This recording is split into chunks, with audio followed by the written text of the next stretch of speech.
Hey, welcome on in, guys. Tobin here with you, and thanks for checking out the channel.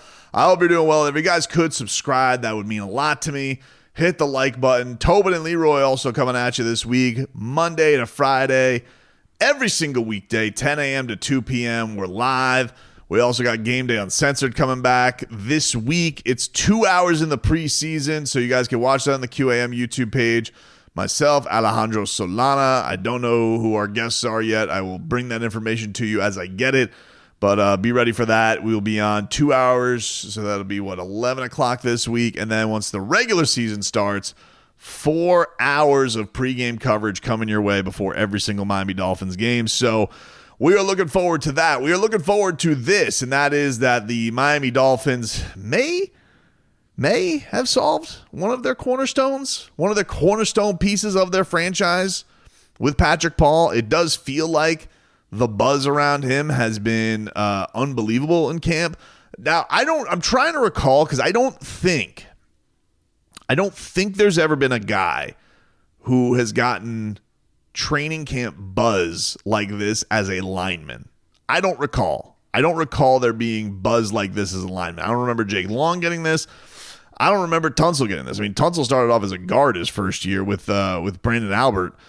But people are talking about Patrick Paul's second year and what a moose he's looked like, and how this guy has been an absolute monster, and that he's winning one-on-ones, and mind you, he's not exactly going against schlubs out there. And I gotta tell you, like, getting news like that and hearing things like that is unbelievably exciting. It really, really is, because as downtrodden as this offseason and depressing as this offseason has been, there's been a lot of hot seat talk. There's been a lot of, is this, Mike McDaniel on the hot seat? I'm guilty of it too. I raise my hand with that. And you know what? It's deserved. That's what happens when you get to this point. But you would actually like to get to, but what are the paths for this team to actually be good? And are there actual paths for this thing to be successful? And if Patrick Paul does end up being a success story for Miami, and one of these second-round perks actually works out, and they actually need two of them to work out with him and Jonah Savaiinaya. But Jonah, is a rookie. You got to temper some expectation with a rookie. With Patrick Paul, they essentially redshirted him last year. Yes, there were opportunities with Teron Armstead being back, and I'm sure that helped. But they basically drafted him knowing he was going to be a developmental project, and you never quite know how that's going to go, right? Like, we see all the time, like, you draft a guy and this thing ain't just going to work out, dude. Like, we're still hoping that Cam Smith turns out. Some people, want to say that Igbenogany ended up working out. I'm not counting it. You get into these positions where if a guy, if you really truly hit on certain positions, you're golden. You're in a great, great spot. And this is certainly one of those. And everybody is raving about it. And not just his teammates, and his teammates are raving about him. Like, Aaron Brewer today was like, since the season ended, I've spent a lot of time with him. He's doing 2-a-days, 3-a-days. He says he's not your average athlete or just a person doing stuff like that. He's coming into year 2. I love where he's at. I love his work ethic. Now, he did say that he watched every single tackle in the league, all 31 of them. I don't know if I believe that. That seems like a bit of a whopper, but I'm sure the point was that he watched a lot. He watched every one of his snaps. Teron Armstead, who is kind of his tackle Mr. Miyagi, if you will, he said that he's put in the work to become a grown man.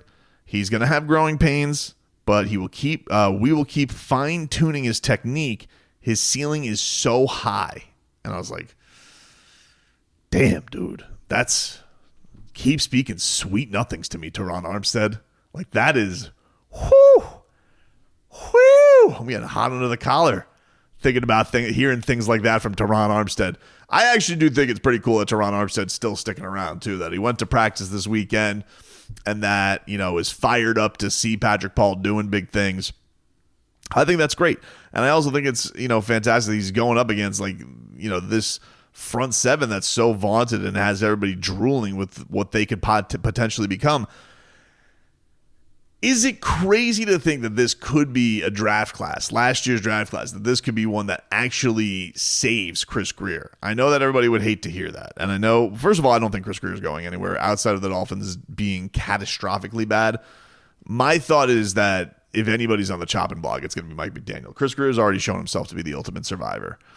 But I actually think if he comes out of this last draft with the hits of Chop Robinson and Patrick Paul, and you're talking about having a franchise pass rusher and a franchise left tackle, outside of drafting the quarterback, which we already know what the book is on Tua.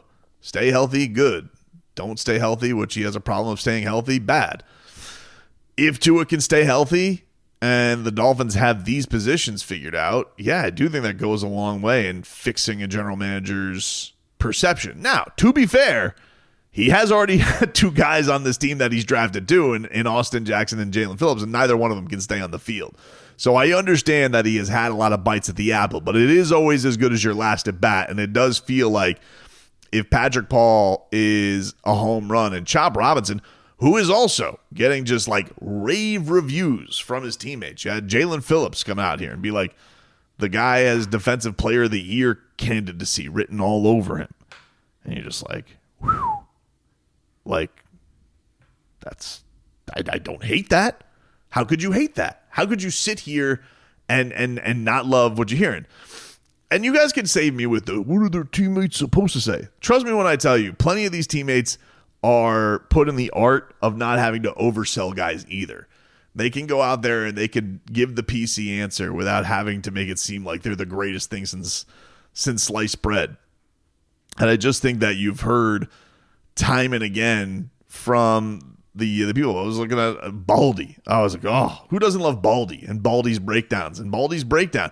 Baldy today on Twitter was sitting there. He had this picture of himself standing next to Patrick Paul, and he loves himself some Chop Robinson and Jalen Phillips too. But he was like excited about this young left tackle and his future, and he was doing some kind of like, I don't know, some NFL Network stuff with Patrick Paul, who, by the way, makes Baldinger look like a child, which is ridiculous. Nobody's ever made Brian Baldinger look like a child, but he's a giant. He's a giant. So I just think that hearing that the development of these two guys is coming along the way that it is just a monster start with the Dolphins. And then you put it on the bookends of what could be with this year's with Kenneth Grant and Savai Knight if they can fix those things up the middle. And then you're really actually starting to talk about having, these cornerstones that you really need filled all over the place. Because man, the Dolphins have taken some early draft L's under the Chris Grier regime. They're still holding an L right now because one of their cornerbacks can't, get on the field, and when he does, he doesn't seem to be very good. But that certainly can be made up for if he's able to actually pull off a 4-for-4 here these last couple of years with the first and second round picks. It would go a monster way. Is it enough to save his job? Again, I don't think he's getting fired. I think this man is the ultimate lifetime dude. I think that if someone's left holding the bag eventually, I do think it's going to be Mike McDaniel. I know everyone's going to be calling for full regime change. I don't think it's going to be a full regime change. I don't.